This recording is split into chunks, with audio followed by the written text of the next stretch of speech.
Hey everybody, Dr. G here. I'm a clinical and forensic psychologist as well as a body language expert, and today we're going to be analyzing more behavior and body language from President Trump, Ukrainian President Volodymyr Zelensky, as well as various leaders from NATO. Before we get started, a couple of quick things. One, I wanted to make sure you know this is not a psychological evaluation of any kind. These are just my opinions. In addition to that, I do want to remind you to like and subscribe if you want to see more content. Just like this. All right, let's go. President Trump and President Zelensky are meeting to try to make progress on the war between Ukraine and Russia. Last time they met, it did not go well. We're going to see if it's different this time. All right, let's just jump right in.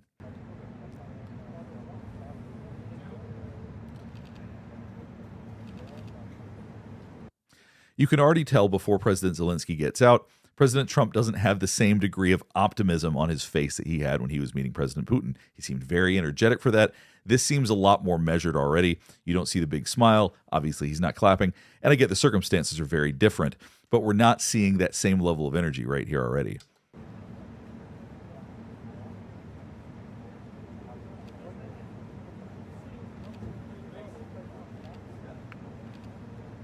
President Trump, sir, Now, right here, I believe that President Trump is commenting on what he's wearing.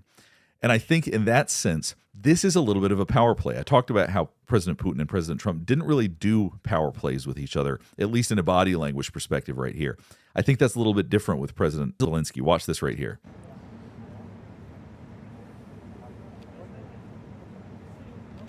You can see the open palm and the way that he is speaking to President Zelensky. I do believe he's talking about what he's wearing because President Zelensky dressed up a little bit more than he was last time, and that's a power play to comment on what somebody's wearing, to say, hey, you're dressed more appropriately. I mean, I know those probably aren't the words he used, but probably said you look good.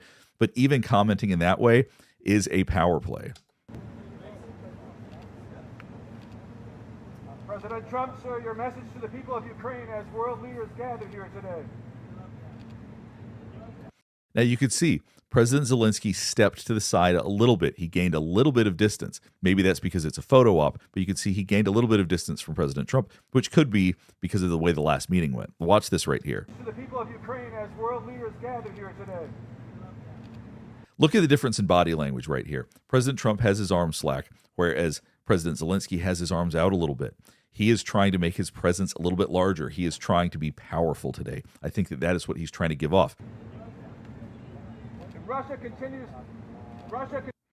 And you also notice that President Trump put his hand on his shoulder, tries to bring him back in, but watch what happens next. Continues to attack civilians. President Zelensky resists moving closer to him. So right now we're seeing, when I talked last time about how President Putin and President Trump did not show overt signs of power play body language wise, this is very different. We are seeing direct conflict with body language right here. Russia continues to attack civilians in Kharkiv. Watch Zelensky's head position after he resists getting closer to Trump as Trump appears to try to pull him in a little bit. Russia continues to attack civilians in Kharkiv, killing.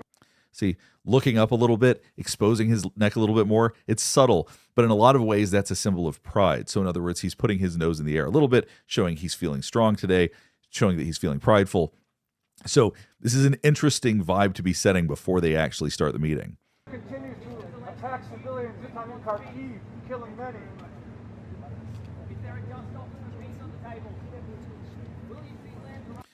What the body language says to me as President Trump pats him on the back, the way he leads him in, to me this seems more like you are my guest rather than my equal. It's just very, very different than the interactions he had with President Putin. I think that he sees these relationships very, very differently. So as they're preparing for the meeting, I want you to pay attention to President Trump's hands. I think this is very important. So you see right there, he's doing what we call steepling. Now we do this when we are the expert, when we're the powerful person in the room, when we're the CEO, when we are the leader. If you've watched my other videos, you've probably heard me talk about this. And right now you'll notice he's the only person out of everybody doing that right now.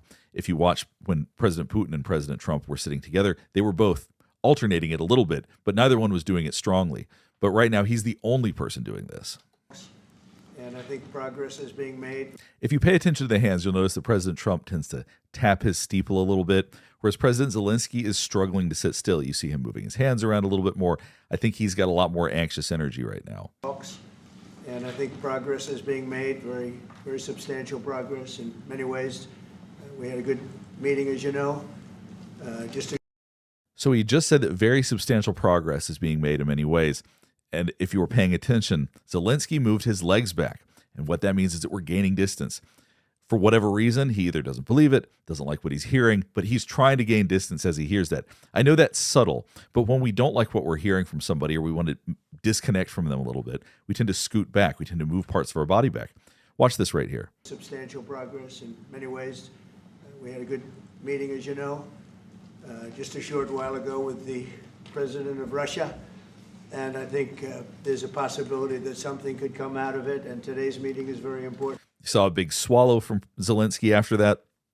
I think there's a lot of feelings going on right here. I think he's feeling pretty intense right now, but he's trying to be as measured as possible. He's also not really looking at President Trump at all at the moment. So you also have to think about just how tense that last meeting was. So I'm sure there's some nerves here as they try to get used to being around each other again. President Trump appears a lot more calm, appears to be the one, based on his hand positions and his body posture, the one that feels like he's in control right now. But it does seem to be there's maybe a little bit of tension underwriting this meeting right now. We have, I guess, the seven very powerful leaders from Europe, and we're going to be meeting with them right after this meeting. And thank you very much for being here. Thanks so much. Have you ever Googled your own name or email address? Before I had Aura, I did, and wow, it was my full name, my old address, phone number, all sorts of information I did not want people to have. That's why I started using Aura, today's sponsor. If you've ever wondered how scammers get your number or why your inbox is drowning in spam, this is why. They're companies called data brokers that collect and sell your personal information to marketers, scammers, and yes, even stalkers. They do it without your permission. The good news is they're legally required to remove it if you ask. The only issue is that it's time-consuming and they make it as confusing as humanly possible. This is where Aura comes in. They take care of the hard part for you, automatically requesting removals from these data broker sites and keeping your info off of them over time. In the first 2 weeks, you'll see exactly where your personal data is exposed and start watching it disappear without you lifting a finger. It's an all-in-one digital security tool that gives you alerts if your personal info appears on the dark web, real-time fraud alerts for crediting and banking, 24/7 identity monitoring, a secure VPN, antivirus, password manager, and more, plus a $5 million identity theft insurance policy and US-based fraud experts available around the clock. You can try Aura free for 14 days at aura.com/Dr. G. That's enough time for Aura to start scrubbing your info off all of these data broker sites automatically. I'm not leaving myself vulnerable, and you shouldn't either. Go to aura.com/Dr. G and get started with your 14-day trial today. All right, back to the analysis. Now, I've had a lot of people comment about how President Trump will put his palm up and that that's some sort of submissive way to shake hands. I see it very, very differently. For something like that, I think it's because it's for photo ops. It's the comfortable way to sit so that people can take pictures. He does it again right here. Watch this right here. Very powerful leaders from Europe, and we're going to be meeting with them right after this meeting. And thank you very much for being here. See, right there, that makes for a good picture. I do not think that that's President Trump being submissive in any way because he shook President Putin's hand for the second time this exact way. I really think that people are overreacting to that. I think this is just a way that you would shake hands comfortably when you still keep your body in a position for good pictures and that kind of thing. So actually, I think it's just because he's used to the media and used to getting pictures. But I just noticed something else that President Zelensky did. I want you to go back and watch this right here. There's a possibility that something could come out of it, and today's meeting is very important. We have, I guess, the seven. Now, if you watched, he just said today's meeting is very important. And you saw President Zelensky going like this. Now, obviously, this meeting is important, but there's something about this. Maybe he doesn't feel very optimistic about it. But for some reason, he was shaking his head no before he starts commenting about that other world leaders are there. And then you're going to see Zelensky shaking his head or nodding his head pretty vigorously. But just watch this right here. Could come out of it, and today's meeting is very important. We have, I guess, the seven very powerful leaders from Europe, and we're going to be meeting with them right after this meeting. And thank you very much for being here. Thank you so much, Mr. President. If I can, first of all, thank Please. you for invitation, and thank you very much for your efforts, personal efforts to stop killings and stop this war. Thank you, and using this opportunity, many thanks to your wife. You'll also notice with their posture, they are both leaning forward and that's a way to seem connected to each other. Once again, I know that the media is around, so maybe this is the way they would anticipate they would sit. But previously, President Zelensky had his arms crossed. He was leaning back. The body language was very different during the last meeting. So right now, I think they are both trying to connect in that sense. Wife, First Lady of the United States, she sent a letter to Putin about our children, adopted children, and my wife, she, First Lady of Ukraine, she gave the letter. It's not to you, to your wife. Oh, I want it. Yeah. So we are saying this sensitive topic, yes, please. And thanks to our partners. So you'll notice with President Zelensky, he tends to raise his eyebrows when he talks. Now, that's something that people do when they want you to pay attention to their face. It's a way to bring attention to yourself. Probably because of his background as an actor and as a comedian, he is someone who's very expressive. So he's somebody that doesn't hide his emotions well. We're going to see a number of emotions he experiences during this that he's going to show on his face that maybe he isn't intending to. President Zelensky, you say in a post on X today, Russia must end this war, which it itself started. President Trump, you say President Zelensky of Ukraine can end the war with Russia almost immediately if he wants to. Which is it? Now, if you listen, he essentially said that Ukraine can end the war with Russia if it wants to. Now, pay attention to this part of Zelensky's mouth right here. Watch this. Ukraine can end the war with Russia almost immediately if he wants to. Which is it? If you can see, he's sneering. There's a twitch almost. And when we do this, this is a way to show anger. So right now, as he's being asked that question, what my interpretation is that we're seeing anger on Zelensky's face right there. Yeah, I think that's true. I think we're going to have a meeting. I think if everything works out well today, we'll have a trilat. Now, if you pay attention to President Trump's body language, he is very measured during this. Now, I talked about during the meeting with Putin afterward, he seemed a little bit disappointed because I think he was very optimistic going into that he was going to get things done, that he was going to get it all finished. That didn't happen. And to me, he appeared a bit disappointed after that. But in this meeting, he just appears much more measured, a lot less enthusiastic, probably going in with very, very different expectations than he went into the last meeting. Causes of this war. Well, look, the war is going to end. So there you can see with President Zelensky, there's a little bit of that sneer again for a very brief second. I know it's a little bit hard to see, but watch this again. What are the root causes of this war? Well, look, the war is going to end. When it ends, I can't tell you, but the war is going to end, and this gentleman wants it to end, and Vladimir Putin wants it to end. I think the whole world is tired of it. So you hear how he said, this gentleman wants it to end, and Vladimir Putin wants it to end. Now, to me, that suggests that his relationship with President Putin is probably closer than President Zelensky. Not exactly shocking, considering how challenging their relationship was when President Zelensky and President Trump met previously. But it is interesting that he said this gentleman versus actually using Vladimir Putin's entire name rather than saying President Putin. For each of you. First of all, Mr. President Zelensky, you look fabulous in that suit. I said the same thing. Yeah, you look good. I said the same thing. Yeah, looks good on I you. said the one that attacked you last time. See, now he's So that's actually probably what I was referring to at the very, very beginning. He probably was commenting on his suit right then. I remember that. Yeah, I apologize to you. You look wonderful. No, my first question for you, President Zelensky. In the same suit. Now, one thing you'll notice is this was a moment of genuine levity. They are actually laughing. It does seem to be they're genuinely amused by talking about the way that President Zelensky is dressed. But at the same time, I still say that there's a power play when it comes to talking about how other people are dressed, particularly if it's comparing it to a time that they were underdressed. So there are some power dynamics there. Now we're going to move on to President Trump's meeting with NATO.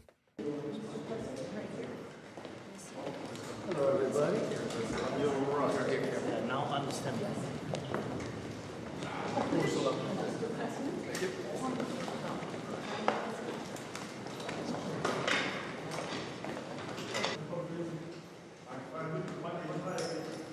I'm really fascinated by the composition of the body language between these three world leaders. So you have President Zelensky on the left, President Trump in the middle, obviously, French President Emmanuel Macron on the right.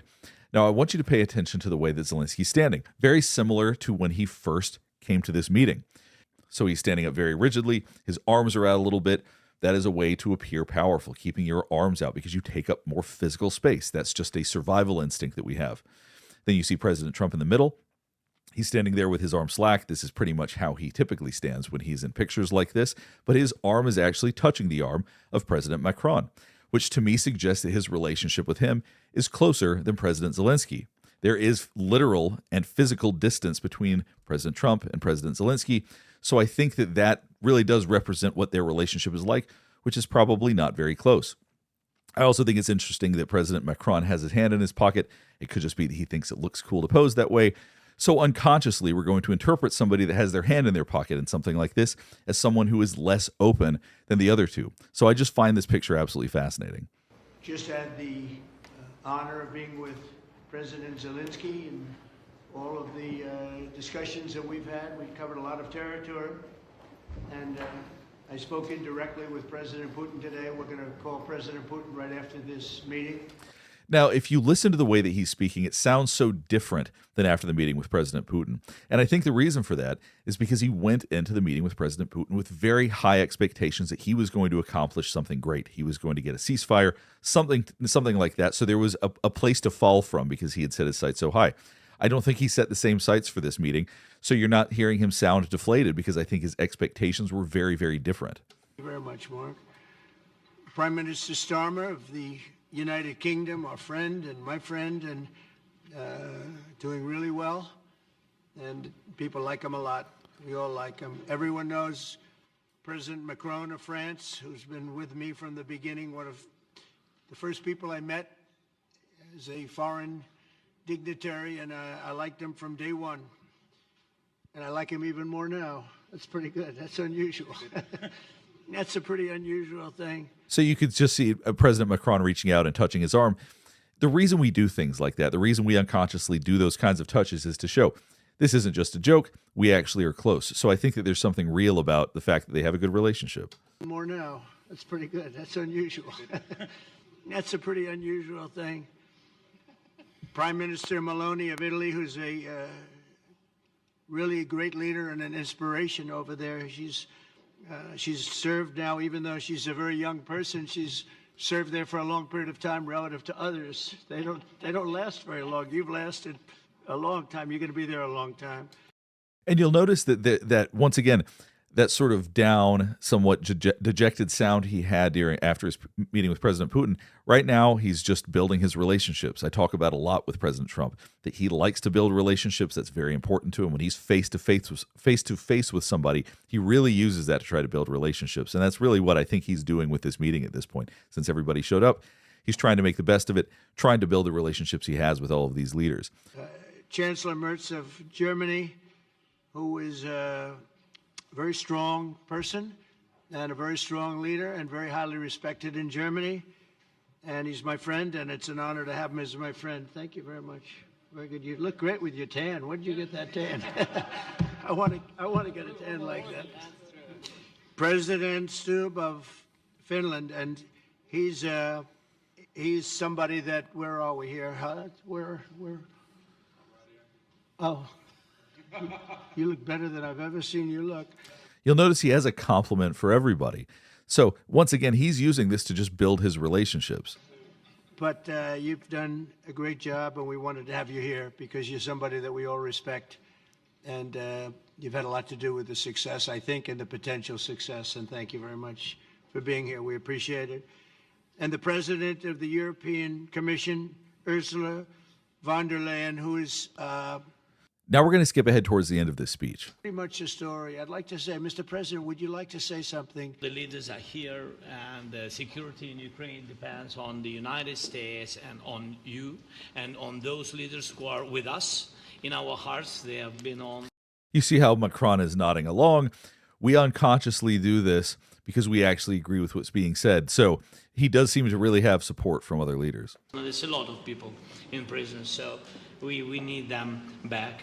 And guarantees which will work for the years. We spoke about it, and I showed the President a lot of details on the battlefield, on the map. Thank you so much. Thank you for the map, by the way. Good map. It was great. Yeah. I'm thinking how to take it back. We'll get you. No. I think that. While I don't think they have the best relationship, it does seem to be that there's no true animosity there. They may not particularly be close, but it seems like they're able to get along. Their body language suggests that. We had constructive, specific meeting, and I'm very thankful to all the leaders who are here, and you help a lot.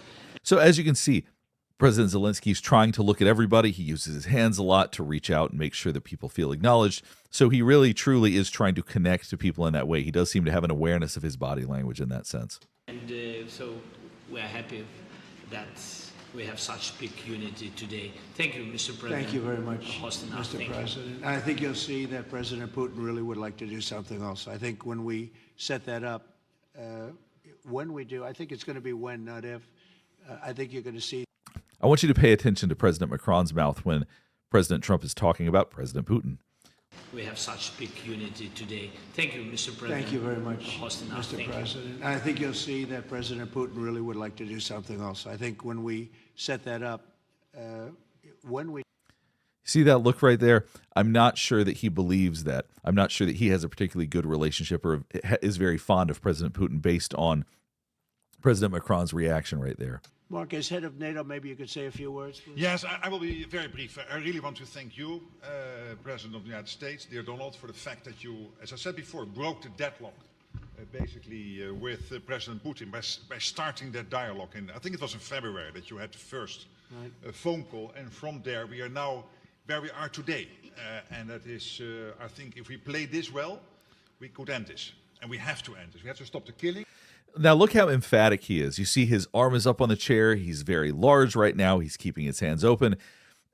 As the head of NATO, I think that he takes that role seriously, and he wants people to listen to what he has to say right now as he sort of summarizes all of this, as he gives acknowledgments. So it's interesting how large his body language is, particularly given his role. We have to stop the destruction of Ukraine's infrastructure. It is a terrible war, so I'm really excited. And let's make the best out of today and make sure that from today onwards, we get this thing to an end as soon as possible. I really want to thank you for your leadership. All right, we'll go ahead and stop things here. Hopefully this is helping you better understand some of the behavior and body language that we saw. It appeared that President Trump and President Zelensky do not have the closest relationship. Obviously, they can work together, and they certainly had moments of warmth, but it seems to be very, very different than President Trump's relationship with President Putin.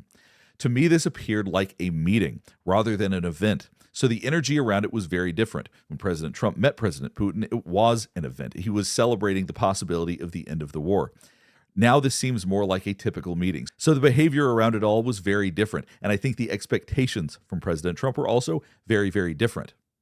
If you have any other thoughts about this, or if there's anything else you want me to analyze, please let me know in the comments below. If you want me to do a full analysis of the NATO meeting, I can certainly do that. If you want me to take a look at every different leader and give more feedback on what they're doing. If there's anything else you want me to analyze, I'd also like to hear about that. Last thing before we get finished up is I do want to remind you to like and subscribe if you want to see more content just like this. All right, thanks for watching.